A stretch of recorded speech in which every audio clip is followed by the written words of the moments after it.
ايه اللي يخليك تشتري لاب ب 30 40 الف؟ انا وفرت لك لاب هيديك كل اللي انت محتاجه وبسعر هيعجبك جدا. السلام عليكم ورحمه الله.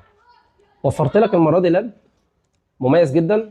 عايز تذاكر عليه، عايز تشتغل اكسل، عايز تشتغل في البرمجه، انا هديك لاب هيوفر لك كل ده وزياده كمان.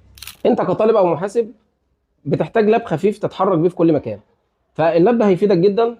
الترا سليم، لاب مميز في كل حاجه. لاب ديل 7400 اي 7 جيل 8، رامات 8، هارد 256، نفس المواصفات بالظبط. لاب تاني ديل 7490 برضه اي 7 جيل 8، وخليت لك بقى اللاب التالت نفس المواصفات، نفس البروسيسور، تاتش سكرين. اللاب ده لو هتحتاج التاتش في شغلك متاح، لو مش محتاج تاتش قوي التاني هيوفر لك برضو كل اللي انت محتاجه. سعره كام؟ سعره 10 250.